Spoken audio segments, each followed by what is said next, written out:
Thanks, Roger.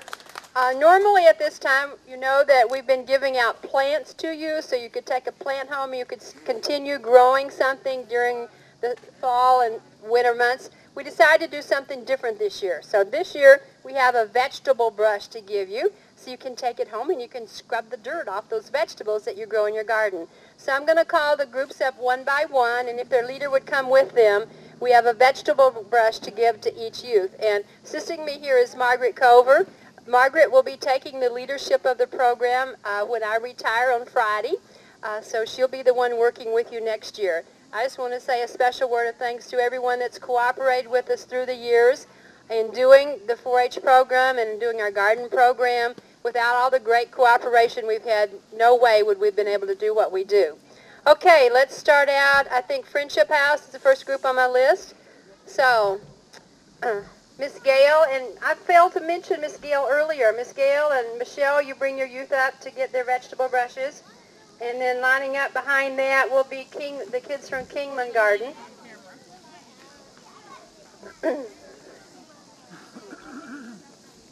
Next will be Irene with River West Kids.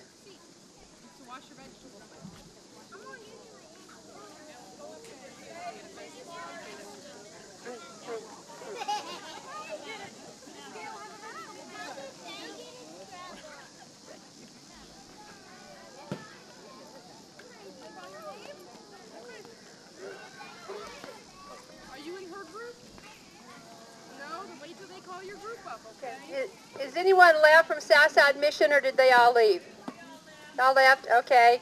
All right, then next will be Taft Homes.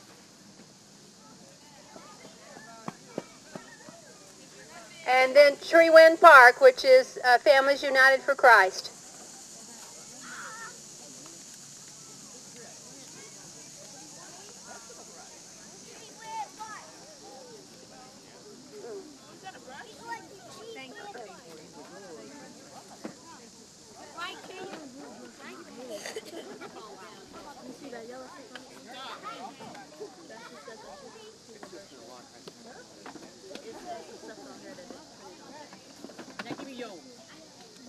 You can have one. Okay, congratulations to all of you. Thank you for participating in our 4-H Youth Garden Harvest Festival. Now see Johnny back there. Johnny, wave your hand. Johnny's our good buddy with Peoria Park District. He sets up our tables and cleans up after us. So Johnny, thank you. We really appreciate all the support you give us because we couldn't do it. Give Johnny a big hand. I just want to mention that our gardens are still growing great. We will keep the vegetables growing. We normally don't clean off our gardens until after the first frost, which usually comes in October. So there's still going to be vegetables growing. Your leaders will be sharing those vegetables with you. As the groups start up in the fall where we have gardens, you'll continue to go pick those vegetables. So we'll still be having some harvest for at least another month. So thanks everyone for coming, and we appreciate you being a part of it.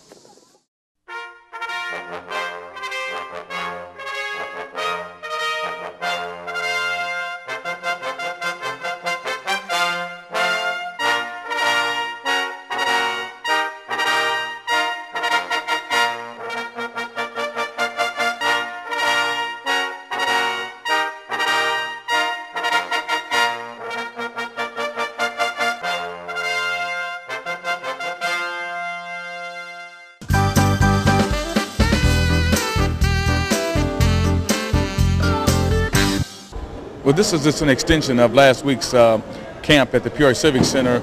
We last year started Feed the Children, and it was very successful, so we thought to try to extend it this year. This was the week we could only get the truck in, which is a week after the camp. So we're just trying to utilize all the space here at Carver Center to distribute all these boxes for the people in the community so they can have some non-perishable food, so they can have some personal items and some Avon items as well. It's something that is done all over the country with Feed the Children, and a lot of NBA players and staff participate in these endeavors, but it's something that's very good for the community, and it's something that is needed, and also feel good about giving back from the camp, from Mr. J.J. Anderson's All-Star Basketball Camp. Tell us about the boxes that people are receiving. Well, one of the boxes, actually we have non-perishables. We have like macaroni, spinach, some canned goods in one of the boxes. The other one is personal items, things you use in the bathroom and as far as hygiene goes. And then the other box is Avon. So you get 3 separate boxes for this from this endeavor that you are allowed to have. If you want all 3 boxes, you can, and they're all free of charge. And the families receive each family receives how many boxes? Yes, each family gets one box of each. They're color coded so that they can be able to give each of the 3 boxes to take home to their families for the children.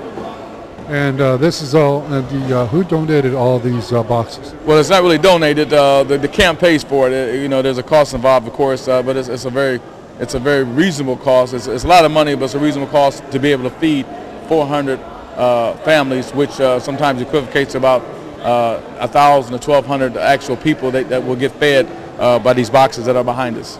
The catering business is a seasonal business, and we needed some revenue to go year-round, so then we looked at the carry-out, and it's just a logical expansion with our food product, and we do vendoring, and people have been requesting this for years, so we just, if the clientele wants it, we give it to them. Hickory stick originated out of our house as my father's hobby and just smoking meats in his backyard, and it kind of just grew from there with people requesting all of his smoked meats, and then we teamed it up with just my mother's side dishes, and then I went finishing up culinary art school and adding my little twist to it, so it's kind of the old, new, and then smoked meats, and but it all started with just a hobby, a backyard hobby. At the cafe, we have taken our classics of our smoked meats with our pulled pork and our pulled beef brisket, and we pair them up with fries and cheese to have our porky fries and beefy fries. We have our Cubano pork paninis. We just added that in, and we have some grilled chicken that we've added with marinated in Italian seasoning. And we also have a cheesecake bar, which is all homemade cheesecake, and our breads are all homemade. And our fries are home cut, so it's really limited. We don't buy much finished product. Everything's made from scratch. To cook all of our meats, like our pork and beef, cook at least 12 hours.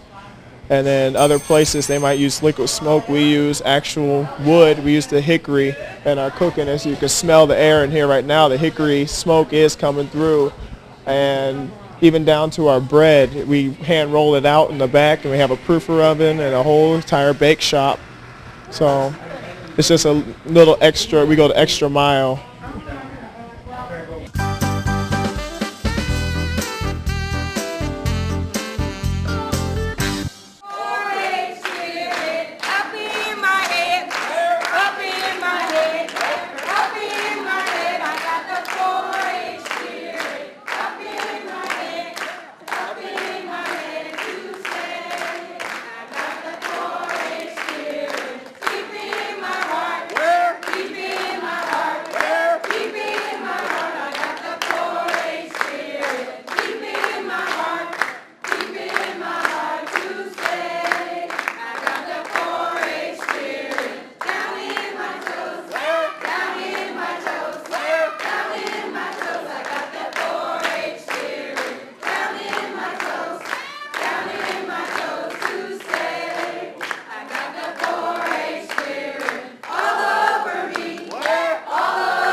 Well, those were interesting days and fun days and delightful days. It was the beginning of many of our activities at Friendship House. We had a lot of groups going for different things. We had the scouting programs and other kind of programs for youth, but we also decided we needed to have a 4-H group. And lo and behold, Marge came and helped us begin to organize the 4-H group with our youth. But in addition to that, we did a lot of other things. One of the things we had was a well baby clinic, and we had food demonstrations during the clinics for the young mothers there. That was a busy time and a fun time. And then on another occasion, we decided to start a mother's club on that. And there's my good old friend over here that can tell us about the beginning of Mother's Friends. And we did a lot of cooking with Mother's Club and a lot of specialties, and we had a lot of fun with the Mother's Club group there. Then another thing that we started was out in our back playground we had some garden space, and we started some square foot gardening back in the garden. And those gardens are still going today. That was started way back there. And the young people grew plants and then entered them into all kinds of 4-H contests. And we had a lot of celebrations, I know, there in the Fellowship Hall gymnasium at Friendship House. Then, the time I remember is what we should do with all that surplus food we were getting. And they were, giving all this free food to the poor, and it came in 10-pound, 20-pound containers, large containers. How do you utilize it? And the flour, I remember, was very coarse. And I think one of the lessons we learned was that Marge taught us that you had to sift it about 10 times before it was usable for regular products. On that. So that was another one of the real experiences we had there. Then over the years, we've done some other things together, Marge and I. Some of the things that Kiwanis Clubs was to take on projects. Marge would come and give us a plea for the food bank, and we would respond with food.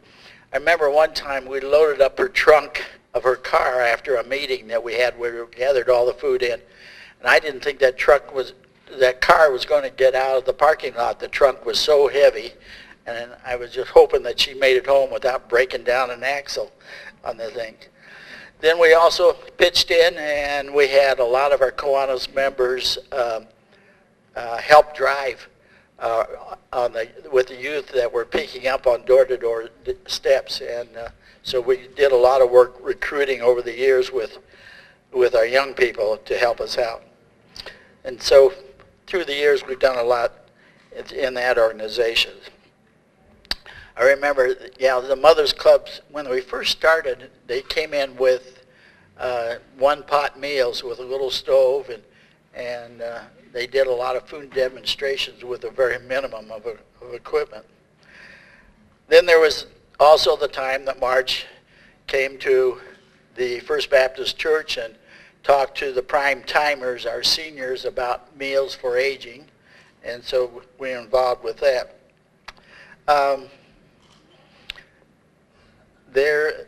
Over the years, we've done a great number of things, and we continue to do a great number of things. And again, I'm glad to continue to support Share Food and all of its organizations. And today, Marge, thank you for all you did for our young people, our community, and for sharing with us your talents and skills. God bless you in your endeavors. I met Marjorie 29 years ago. I was a homemaker. One of the girls that I went to school with was a PA, and she came to my house and she was talking to me about nutrition education and stuff, and I really wasn't interested in the program. But because I liked her and she was my friend, I let her come. And she finally got my attention when she started bringing me recipes, because I was buying magazines from the store to get recipes from. She asked me to be on an advisory board, and I agreed, not knowing what I was doing. And I went to the meeting, and all these agency people were sitting around this table, and they were talking, and nobody asked me anything, and nobody said anything to me. And I just sit there representing the homemaker. And finally, Marjorie came in and sit at the table. And she started talking about the homemaker, what's going on in the home and preparing meals. Well, she stepped over in my field and started talking, and I started talking back because I was a homemaker. She asked me about working for U of I after that meeting was over, and I said, oh, no, I couldn't work for U of I. I said, because I didn't finish high school.